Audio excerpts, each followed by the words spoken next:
application deployment and management in the cloud. So we all know about what the cloud brought. The revolution that the cloud brought is infinite resources, on-demand access, pay-as-you-go. So as it is known, it really seems like the holy grail of application deployment. However, when companies are approaching, are trying to move to the clouds, we all know that there are several problems that we have. Multiple clouds, different APIs and platforms, so it's not, it doesn't look like it is promised. What is required by companies who decide to exploit better the cloud is actually abstraction from all the complexity and all the services that are provided, and automation, so that we can deploy applications easily and fast. So moreover, in the currently there are other factors at play. We are moving from a product economy to a service economy, where people are not interested in only in goods anymore, but more in services that are brought together with goods, and all the ecosystem that is brought together. And so the market is very demanding. Always people want more features, new features, and they want it fast. So all this market is challenging companies in bringing new, so to move from stability and efficiency to agility and innovation. So here we have a few examples of how fast are reacting to this demand. Some of the big companies, we reach, for example, 50 deploys per day at Etsy, and how they can do this is mainly applying continuous delivery, and you can do this by breaking the walls, the barriers between these three different guys. So we have stakeholders, developers, and operations. New agile methods managed to break the first wall by giving methods and tools for having a fast interaction between stakeholders and developers. However, when you have the software done, built, you still, it's not, the game is not done yet. You have to put it on operation and have it available for users. And what is recently appeared is DevOps as a new movement or set of methods and tools and methodology to bring also developers and operations work together, and really consist of all whatever may smooth this interaction between developers and operations, and to fasten development, so deploying new features, new software versions. We will mainly focus on DevOps in this talk and the tools that can help to do DevOps in the cloud. First of all, for many years, companies have been using shell scripts for deploying and manage, and we also do it, because they are not so they're easy, and but however, if you have to deal with scalability and complexity, they're not very efficient. They are not developer compliant in general. They are usually system administrators. Only system administrators know how to deal with it. They are not idempotent, so you cannot run them twice. They are not resilient. If they break, if the process break in the middle, you have a network error, all the dependent steps will fail. So, and it is not project, so it generally is project dependent, it's hard to maintain, so you cannot version it. So it's not built to be reusable, and therefore here, so in the paper there are some more tools. Here I focus only on these four that I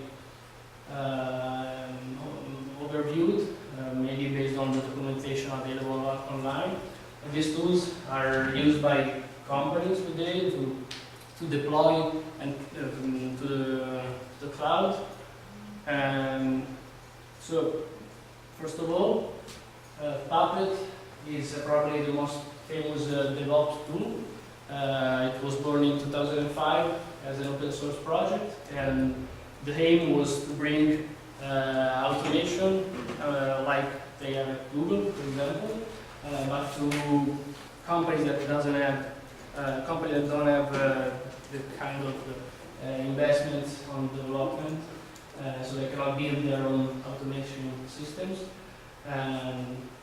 So this project mainly it is based on declarative language, where you describe how you want the system to be in the end, and it will automatically enforce this state at runtime.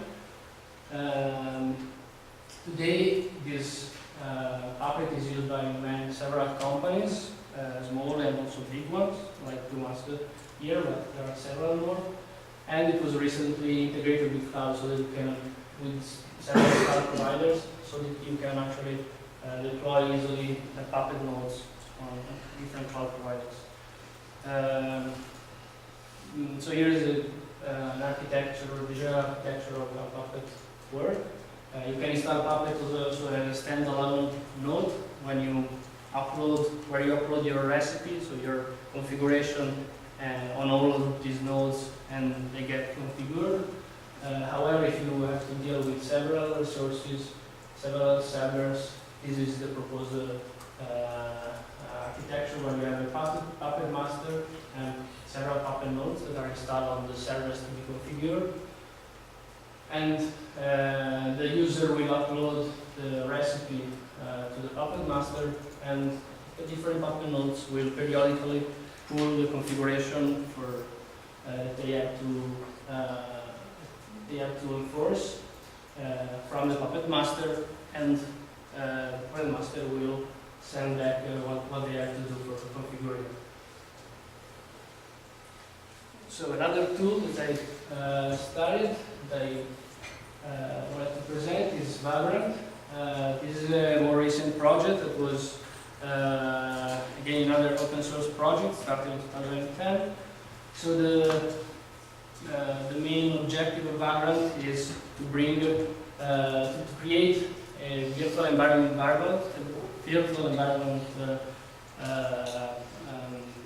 development environment. So that when you have teams of developers, they usually have different environments where they are testing and developing their application. All of them have their operating system installed, and is usually also different from the production environment. The objective of Vagrant is to have an easy way to build reproducible development environment, and through a way that you can easily port this environment to others. You can provision environment built with Vagrant using shell scripts, but also with the tool that we saw before, Puppet and many others. And here we can see a small example to show how easy it is to use Vagrant. Hope you can see it. So just running Vagrant init with an image ID that are available online that correspond to an Ubuntu machine. This file, that is the only file that you need to describe how the environment should be. This file is created, and you can edit it. Okay, so the simple file that is created automatically just represents the image that is used to build the environment. Then you can add different other machines if you need them, and networking, binding, port binding if you need them, or Puppet scripts that you can use to configure. And then given the Vagrant file, is built so to stay together with the code, that is so to version together with the core. your code, and every developer that is going to have this file in the folder, they just run a background app, and through this command they will all have the same environment, development environment, and they can work with the same all the same binaries and dependencies on the machine. And here, for example, just running background SSH, okay, you SSH into this. And when you finish, you just run background destroy, for example, to just erase and save space on your hard disk. So the third tool that I reviewed is Brooklyn, which is another open source project, which is currently under incubation at Apache. So they claim to be a tool that gathers together provisioning, deployment, monitoring, and autonomic management. It needs to be more application oriented.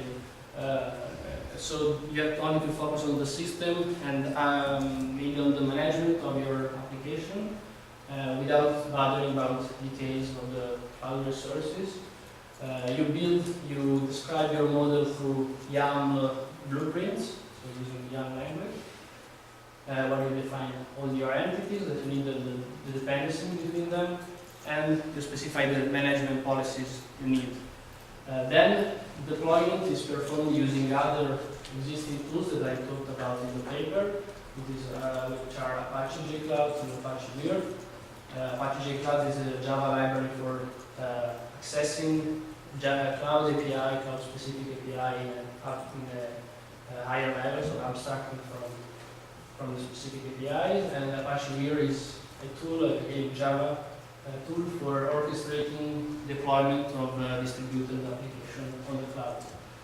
So Brooklyn uses this tool, and then the management is performed through a web console that is provided by the framework, and where the user can see all the developed deployed nodes and management rules that are installed and add new more. Moreover, Brooklyn is standard compliant, so the only two standards available today for the cloud are under specification and are at Oasis as technical committee. CAMP is a specification that specify how artifacts and APIs of the platform should be. And for example, Brooklyn blueprints are CAMP compliant. And then they are also working on Tosca, which instead is a specification for cloud resources. So how these resources should be described in a cloud agnostic way, and how an operation that can be performed on these resources. And so in Brooklyn, at Brooklyn are working on integrating also this standard. You can use in your blueprint existing entities. Here are some examples. So they're already off-the-shelf entities. You can use Tomcat, MySQL, and so on. And then when you describe all the entities and their integration, you can attach one or more policies. You can see here an example of a YAML blueprint. You can write this both on YAML or as a Java code, where you specify the entities that you want, the var, for example, for the web app, the port, the relation, so the DB URL is attached is bound to the web app. And then here is an example of policy which is very simple. You just specify the metric, that is request per second, the lower bound, the upper bound, and the minimum, the pool size, so the threshold for the maximum and minimum number of machines for the cluster. And this is a very extensible language library where you can add your policies and your sensors, your actuators, and so on. So last tool is that I saw that can help deploying on the cloud, but also on data centers, is Docker, which is a platform for running portable and lightweight application.